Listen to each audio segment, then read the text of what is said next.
mga tao ngayon dito sa loob ng church, pareho lang ng may problema. Baka yung kapitbahay natin may problema din. Tayo din may problema. Pero ano ang pinagkaiba? Kung ano yung meron sila, at kung ano yung wala sila, meron tayo. And that is joy. That is the presence of God.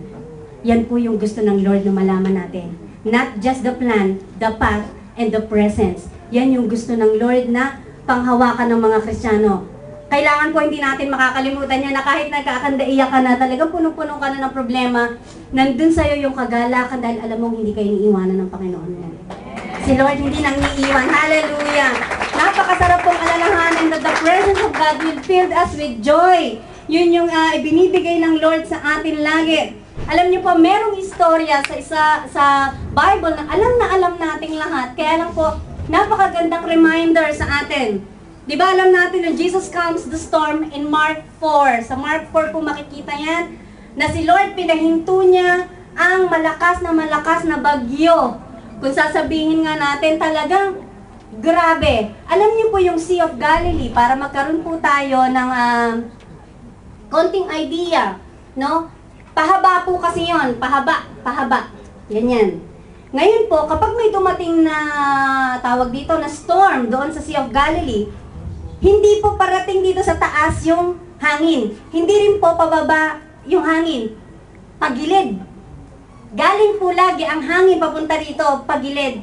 Kaya po pag yung mga namamangka nung araw, kapag nakaranas sila ng storm sa Sea of Galilee, grabe po yung alon. Sabi nga daw po, yung alon na nakikita natin sa mga tawag dito, mga umi, no? Yung mga sa dagat, 4 na beses nun ang laki kapag ang Sea of Galilee ay nagkaroon ng bagyo. Grabe po yung wave na nagagawa kasi po hindi pahaba yung hangin, kung hindi, pahalang. Sino po yung may dala kayong batya? Di po ba may dala kayong batyang ganyan? Kapag po ang lakad nyo pag ganito, gumaganong-ganon lang yung tubig. Pero subukan nyo, iganon nyo yung lakad nyo, yung tubig tumatapon, lumalabas doon sa batya. Ganon din po ang Sea of Galilee. Kapag umano yung hangin sa kanila, grabe yung storm. At alam niyo po, ang nangyari dito, kung mababasa po natin, masyado lang nga siyang masyadong mahaba. Alam niyo po yung nakasakay kay Jesus Christ noong mga panahon nito ay mga mangingisda. Di po ba? Kapag ang mangingisda, halimbawa po, tayo nagpunta para mangisda at malakas ang alon, natatakot tayo, sasabihin ng mangingisda sa atin na okay lang yan, normal yung alon na yan. Di po ba tayo ay mapeprente tayo? Masasabi natin, anshin ako kasi yung mangingisda na ang nagsabi sa akin na daijobo lang yung laki ng alon. Pero kapag ang mangingisda na ang nagsabi sa atin na napakalaki na nung alon, nakakatulog ka pa, sabi nila kay Jesus Christ. Na si Jesus Christ siguro nandun sa dulo at nakaganon pa, no? Nandito sa boat na sinasakyan nila. At ang sabi ng mga mangingisda, ganito kalakas ang bagyo, nakakatulog ka pa. Ano ang sabi ni Jesus Christ sa kanila? Tumayo, pinahinto ang bagyo, at sinabi sa kanila, wala ba kayong pananampalataya? Alam niyo po bakit po natin sinasabi ito? The presence of God, magbibigay yan sa atin ng security. Na kapag hindi pa natin kilala ang Lord, takot na takot tayo sa bagyo, na minsan, tayo mismo nararanasan natin yung bagyo na yun. Di po ba tayo mismo ang nakakaranas ng bagyo? Katulad ng mga mangingisda, na nangingisda sila, alam nila kung gaano kalaki ang bagyo, natakot pa rin sila. Makakaranas din tayo ng ganon. But, be sure that you are in the boat with God. Nakasama mo ang Diyos doon sa bangka na sinasakyan mo. Yun po yung sinasabi ng Lord sa atin, na the path na hinanda ng Panginoon sa atin. Baka makita na lang natin ang ating sarili, nandun tayo sa kabilang bangka. Ay, ang presence ng Lord will give us joy, will give us security. Yan po yung gusto kong makita natin dito sa Jesus Calms the Storm. Sanay ka na. Alam mo na ang problema. Minsan nga masasabi mo sa sarili mo, ay nako, sanay na ako sa problema.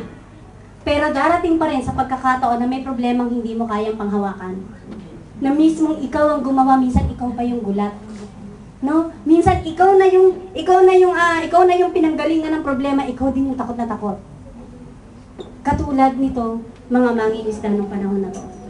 Pero ang Lord, lagi siyang nagsasabi sa kanyang mga disipulo nung aalis siya, I will give you another counselor. Ang presence ng Lord, grabe. Noon, nakasama nila si Jesus Christ. Bago umalis si Jesus Christ, binigyan pa sila ng makakasama na hanggang ngayon, tayo dito, kasama natin. Yan po yung makikita natin sa John 14:16 to 18. Sabi ni Jesus Christ, I will ask the Father and He will give you another counselor to be with you forever. The Spirit of truth. The world cannot accept Him because it neither sees Him nor knows Him. But you know Him, for He lives with you and will be in you. I will not leave you as orphans, I will come to you. Ganon kagrabe ang presensya ng Panginoon. Parang gusto natin minsan itanong sa ating sarili, Lord, bakit nag-aalala pa ako? Kakambal na natin yan. Yung pag-aalala. Wala taong hindi nag-aalala. Minsan nga, sasabihin, hindi, okay lang ako, pero hindi na alam ko anong gagawin. No, okay lang ako, makikita mo baliktad yung jacket. Okay lang ako, makikita mo dalawa sapatos, magkaiba yung suot. Di ba? Kabit na natin ang panic and worry. Ang maganda lang, pag tayo nahimasmasan, makikita natin ang ating sarili na wala pala tayong ibang mapangahawakan kundi ang presensya ng Lord lang. Di ba ba? Huwag po kayong mag-alala. Kapag po kayo nag-aalala or nagpapanik kayo, normal yan sa mga tao. Dahil po, dito natin makikita yung kaliitan ng kakayahan natin. Katulad din nung mga mangingisda nitong bagyo. Nalaman nila yung kakayanan nila. Kaya sabi ng Lord, ganyan lang ba kaliit ang faith nyo? Dito nila nakita, ganito lang pala kami kaliit. Ito lang pala yung kakayanan namin. Na napakasarap na kapag sinabi ng Lord, nag-aayusin ko yan, makikita natin sa sarili natin, ganito pala kalaki ang Lord sa aking buhay. And that is the presence of God. Di ba mga kapatid ko, kapag nalaman mo na ito pala yung hinanda sa'yo ng Lord, hindi lang pala yung plano, hindi lang pala yung daan, kung hindi, pati yung lalakaran mo,